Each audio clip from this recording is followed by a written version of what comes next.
Alex Vargas, you are from Latino Parenthood. Yes.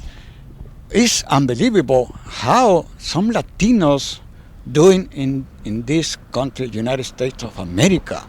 What is this? The reason why you, example, only just in Hawthorne, can you imagine in the whole country Latinos doing something for the best of this country? Well, I think the Latino community all around the country, not just in LA and in Hawthorne, I mean, there's a lot of talent. There's a lot of talent. Given the opportunity, I think you'll be able to see how much talent and how much creativity is in the Latino community, how much engineering skills, how much managerial skills, how much political leadership skills there is in the Latino community. So that's why I feel that it's very important that I, along with my fellow Latino elected officials and all the people who are in professional fields, to help our fellow Latinos and all residents, all people of all colors, but in particular right now that you're referring to Latinos, to help them, be able to live their dream. So I think we need to serve as role models and examples. Good. So this is time for Latino. 10 years ago, it was kind of no opportunities for Latinos, but this is a country the country of the opportunities. Definitely, and I think what you're finding now is that a lot of the whole nation is finding that Latinos can represent them. People of all different colors, Latinos can be their representatives, not only in elected office, like I said, well, most importantly in elected office, which is the most notable type of manner in which you would see it.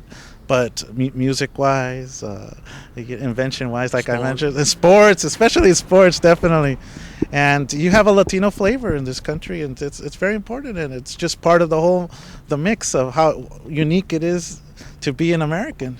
Yeah, Alex, very, very true.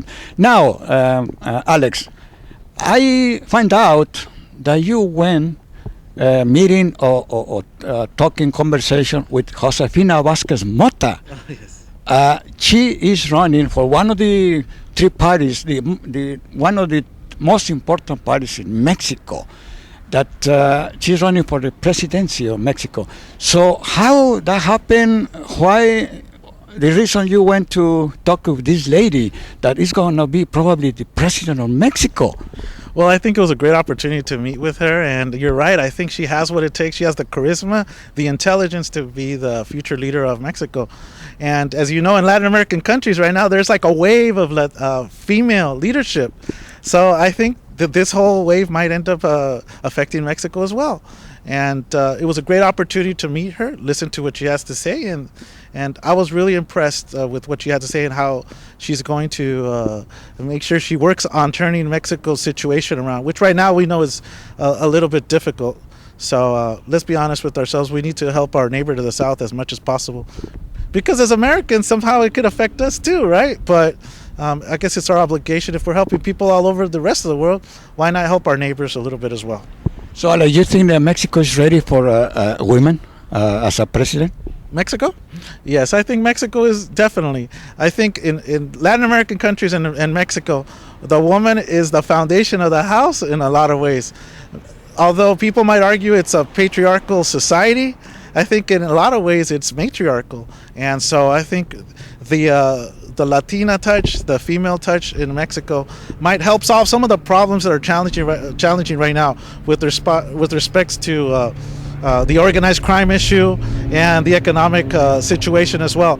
I think we do need to change is very good, and I think this is a good opportunity to be able to see what she can do or what a female can do. And then you mentioned that, and I want to mention that United States of America needs Mexico, and Mexico needs United States of America. Definitely, of course. It's and we know that we've had like a lot of interchange recently. There's the free trade, although people might have issues with that. Whether it's a good thing or a bad thing, it definitely opened up the communication between both countries, because there's a lot of products that are brought in from Mexico and a lot of products that are taken from the United States to the United States. How it affects our labor force, that's a point of contention as well. And we need to be very sensitive that it doesn't hurt our labor force here. That's very, very important, and that we make sure we need to be considerate of other countries.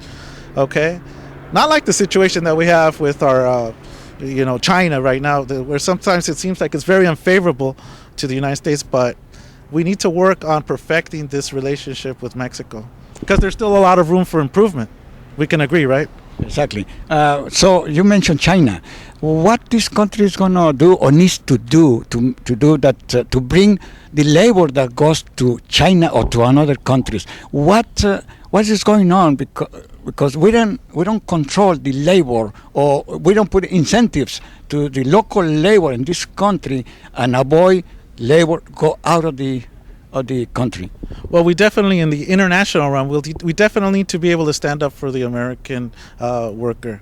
And we need to be able to make the playing field a bit more even. Yes, there's a level of, I wouldn't say, the ability, the capitalism is taking effect. It's a new thing for China, as we know, is a former communist country. But they need to know that it's very important to play according to the international rules to make sure that, it's at the end, it might end up hurting China if it keeps on going the way it is, where the labor is going over there, and it might hurt them at the end. So there's repercussions. So we need to make sure that we have good trade agreements and good international trade agreements, and be able to, stand for our own labor force here. I think it's very important because we have a lot of good talent. But it's the new approaches on how to do that, and new industries that we can develop here in this country that would definitely bring us up to a level playing field too. So we can't just blame it on another country. We need to see what we can do here at home. That's correct.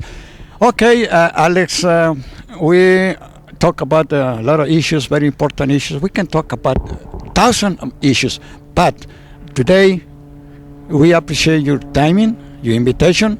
And before we leave, you want to say or send a message in Espanol to our Latino Spanish population here in your particular city of Hawthorne? Oh, claro que sí. Muchas gracias por estar aquí visitándonos. Estoy muy orgulloso aquí de ser de la ciudad de Hawthorne, y le quiero dar gracias a todos los que me apoyaron estando aquí. La razón por la que estoy aquí yo representándolos es porque ustedes nos eligieron, y la responsabilidad es muy grande, especialmente ahorita en esta economía, y créanme que estamos haciendo por ustedes aquí como su representante. Y yo tengo las puertas abiertas. Cuando quieran hablar conmigo, me pueden llamar al número 310-528-6899. 528-6899, y también pueden hacer citas aquí en el municipio, en el ayuntamiento, para visitar y hablar conmigo. Y muchas gracias por su apoyo, y tenemos que seguir adelante, pelear, y todos ayudándonos, latinos, afroamericanos, de todas razas, porque todos juntos nos podemos salir de estos tiempos que están tan difíciles. Muchas gracias. Alex, esto ha sido Alex Vargas, councilman de la ciudad de Hawthorne, y para todos ustedes hemos llevado esta entrevista. We are here in City of Hawthorne, and it was Mr. Alex Vargas, councilman of the City of Hawthorne. Thank you. Good afternoon.